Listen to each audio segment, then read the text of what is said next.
Hi, my name is Lisa Legier, and I'm the Education Coordinator with FCNB, the Financial and Consumer Services Commission of New Brunswick. I'm honored to be here today to talk about a subject that I can personally relate to, building financial resilience in today's woman. I'm going to share stories and experiences with you today with the hopes of empowering you to take control of your finances, gain confidence in your financial decisions, and build good spending and saving habits to grow your financial resilience. So today I'm here to talk to you about women in finance and provide tips on how to build your financial resilience. I'll provide a brief overview of what financial resilience is, some of the barriers women face in achieving financial resilience, how to take control of your financial future, and tips on developing good spending and saving habits. Women play a big role in our economy, accounting for 42% of income earned in Canada in 2020. They interact with financial markets every day, making financial decisions for themselves and those they love. There have been major strides in women moving from dependence to independence. Today, women make up nearly half of the Canadian workforce at 47.4%. Women-owned businesses increased by 30% in the last 10 years. And organizations are showing increased commitment to gender diversity, with more than 80% of Canadian organizations stating that gender diversity is a priority. Research shows that nearly all women will be financially responsible for themselves or their families at some point in their lives. But the reality is that many women are underprepared to face these situations. All too often, the financial deck is still stacked against women due to the unique challenges they face. Women typically live longer than men, so this means that we will need to save more for our retirement years. However, women statistically have shorter work experience than men, making it hard to save for retirement.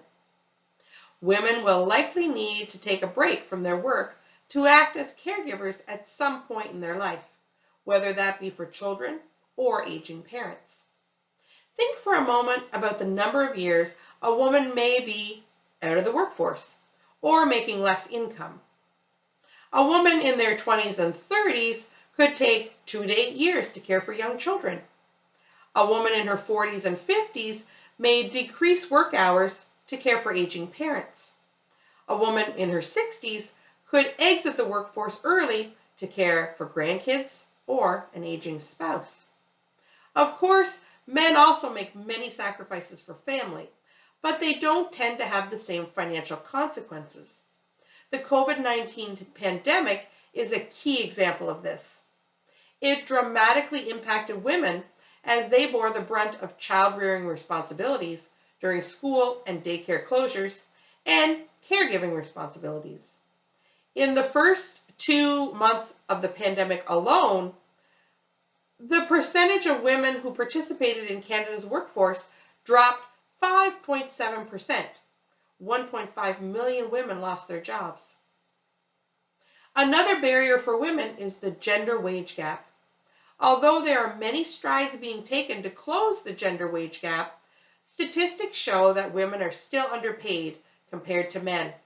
In fact, New Brunswick women earned on average 93.3% of what men did, a wage gap of 6.7%.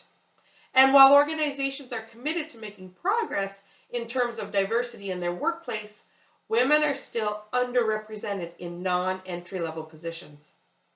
Some of the contributors to the wage gap include family responsibility and the undervaluation of traditional female occupations.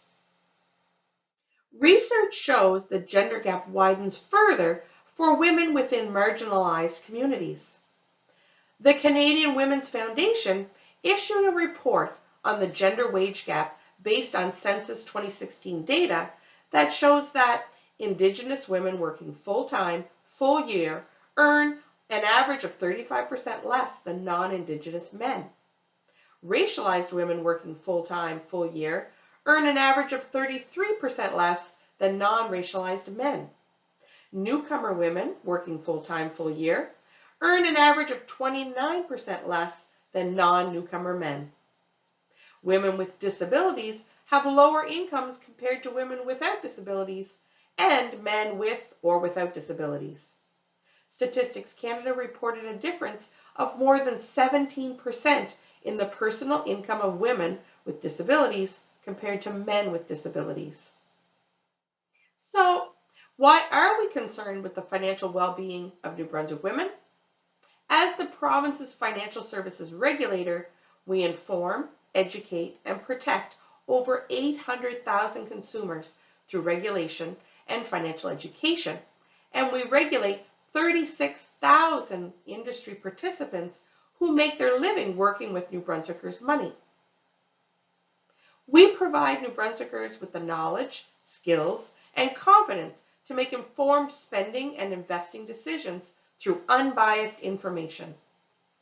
Through our work with financial education and through research, we know that women tend to head more single-parent households than men. Women report more financial stress than men. Most common symptom is loss of sleep. Women tend to be out of the workforce longer than men and will have a lower pension. 44% of women in Canada have no savings or investments set aside for the future. Yet, 95% of women will be their family's primary financial decision maker at some point in their lives.